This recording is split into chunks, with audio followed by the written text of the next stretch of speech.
Hello, viewer. This is vlog day 7, 7 5 2014. Sorry, I don't think about the day of the week all that often. But yeah, day after 4th of July.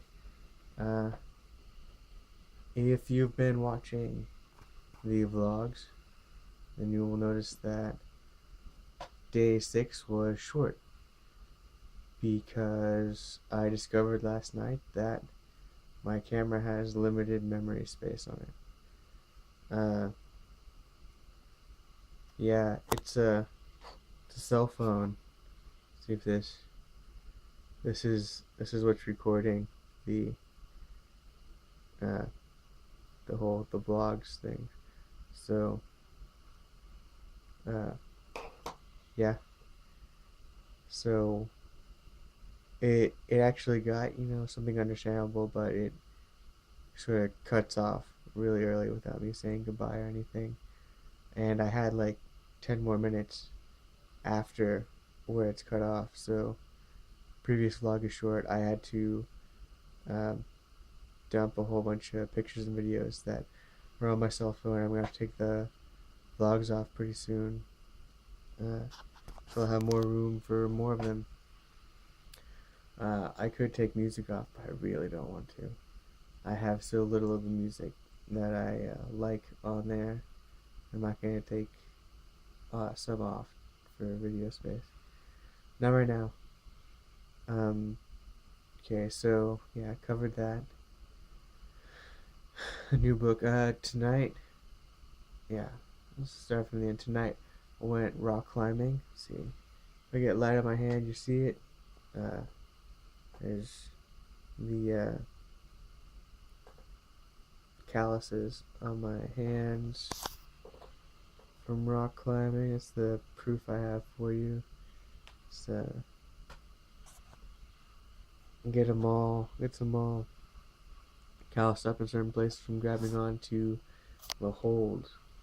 Um, and there should be video of me doing that. I had to do a GoPro camera on a head strap sometime for that, and just get like close-ups of what's happening. Might be pretty interesting. But my dad's got the GoPro camera, so might not happen anytime soon. Okay, so another early morning, last one of the week, beginning of the work week. Oh, I got paid on Thursday. I don't think I mentioned that in any of the vlogs. It's just standard paycheck, nothing special about it. However, my next paycheck will include a little bit of overtime from this week and double pay for 4th of July. This next week, though, will be an underpaid one because I have Friday and Saturday off for the youth camp that's coming up in 6 days, almost exactly a week. Okay, so had an early morning. I turned off the radio and I prayed while I was driving, and that worked out pretty well. Yeah. And then I was able to doing some singing worship. I think, I was a little happier, and I think just keeping God at the front of my mind, because I can't really just sing all the time, but I guess making the things that I do, sort of dedicating them to God, is what you can do to make what you're doing worship. I guess that's what makes more sense. During my lunchtime, I read more of the Connecting with Youth and continued reading in Exodus. In the Connecting with Youth, I finished the chapter on affection, and I think in the part of yesterday's video that was cut out, I talked about everything that was talked about in the book, so I could prove that I remembered it, and then it didn't make it in. So I'm going to go over it now. So there's 5 points, and I haven't started the chapter on the 5th point. Points of connection. So the first one is affirmation, where you make sure the people you're connecting with, in this case kids, youth, know that their feelings matter. You let them know that their feelings matter to you, to other people. The second point is acceptance, where you let them know that who they are is important, no matter what they do. It's just who they are, regardless of what they do, is important. That you'll love them no matter what is the basic idea behind it. Third point is appreciation, where you let them know when they do good things, you appreciate it. You show them that what they do matters. If it's good, then it's good. If it's bad, it's bad. But really just letting them know that you appreciate the good things they do. And the fourth one, the one chapter I just finished reading, is affection, where you let them know that they're loved by you in particular. And some of the things I talked about was like the ways that you let them know, I guess, about love. One of them is, a lot of it is about, I guess the book's written for parents primarily, and married youth workers. Not a lot of the books I've been reading recently about working with youth are geared towards single youth workers. I guess it's not something that you get a lot, not something that churches tend to hire people for. Sorry, I'm just trying to recognize when I'm slurring my words together more. But I'm not hired, I'm just volunteering, so yeah. So one of the things they say is that you show, in front of the kids, you show that you love your spouse. Like you do things, kisses, hugs, just bits of affection for them so that they recognize what affection is. And then there's also telling them, and not just the words "I love you," but showing it to them in special ways, things that matter to them more significantly than just saying the words generically would be. Then there's also doing things for them that show them you love them, and use physical touch that is appropriate, which is like, if you're not a parent, you're a single youth worker, it's really difficult to do that sort of thing, like knowing when what is appropriate. And if you're a guy, especially, because guys don't do a lot of hugging most of the time. I guess they should get used to it more. We should.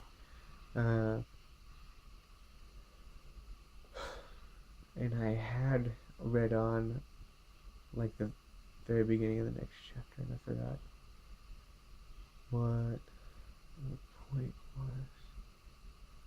There's another A, and to me it sounded like it was just repeating something that had been gone over before. A lot of the points, to me, they sound like they're distinctions without difference sometimes. It's going over the same information. I know that there are distinctions, there are major differences between them. Okay, there's that, right? That was the book I was reading during lunch, and then there's the Bible I was reading in the book of Exodus. Read through the 10th plague was yesterday, and I talked about that. And then today I read about them escaping, getting to the Red Sea, and I guess starting to walk through it, but they haven't been all the way through because I haven't finished it because I have heard the story and I've read through it before, so I'm not done with the whole crossing the Red Sea thing. Um, in that, a lot of it is God showing His power to the Egyptians and the Israelites, uh, and sort of God's power and His control over events. Like God, in the story, in the book, God knows what's going to happen the whole time. He's got His plan. He knows what's going to happen through it. Uh, so He prepares Moses for it. So it's like, you're gonna present this to Pharaoh. He's gonna let you go, but my heart's gonna be hardened. He's gonna chase after you. So be prepared. Uh, and lots of stuff, right? And uh, that pastor who's been covering youth. Wow, this probably sounds like it's out of left field, just starting, but the pastor who's been doing the youth meetings the past few weeks is going to be gone this week for main service and for youth, so I have to cover it, do something, and he's been all charismatic and interesting these past couple of weeks, and I don't want to let them down with just boring old Josh talking about stuff he knows about. So, um, I was praying on the way home and talking to God and stuff. Kind of went over the Lord's Prayer to begin, just to remind myself how you're supposed to talk to God. How you're supposed to get yourself in the frame of mind for it. But after that, I just started talking, and I realized that I still hadn't had a real plan of what I was going to do with the youth. Because they had suggested some things that I was kind of interested in doing, where we have a musical chairs, except the chairs are buckets of ice water. It's Texas in the summer right now. Sounds like a really good idea to do that kind of musical chairs. And I had a way to connect it to biblical principles too. It'd be great. But it cost money to do that. I had to get ice, and I had to get the buckets, and I have to get everything set up. It really wouldn't be that difficult to do, which is the setup is going to cost like about $100 because I don't have buckets. Oh, okay. But I asked God, and I was thinking about the stuff I had read, and that I thought I had in the story because one of the big things that always caught my attention in the story where the Israelites are crossing. How it might be just a different story. It's either when they're crossing the Red Sea or the Jordan, because God's done it a couple times where He just parts the water and says go through. He tells them to uh, pick up stones from the bed where from the floor where the water was, and to pile them up on the edge on the other side, so that they will be able to remember what the miracle that God's done. And he tells them to do this several times during their the 40 years during a time that they're wandering. He also what's that? Several times servants of God set up altars where they make a sacrifice, and the stone altar stay like they build it out of stones, and the altar stays, and it's a remembering point. Like it's setting up this point of memory for what happened, the miracle that God did. Um, even the rainbow after uh, Noah's Ark settles, God puts out the rainbow and says, "This is going to be for you to remember that I will never flood the world again and kill everything off. So there are memory points that God asks us to create so that we'll be able to uh, remember the miracles that He has done in our lives, and that we don't turn away from Him when we forget, which is a big deal because the Israelites, just throughout their history with God, they uh, like the younger generation grows up and they don't live through the miracles, so they don't know them firsthand, uh, and they start to fall away from God, uh, unless they're like their parents remind them. And the memory points that God has them set up on their journey, like the younger generation of Israelites sees a memory point, a tower of stones that they have set up, and they ask, "Well, what's this about?"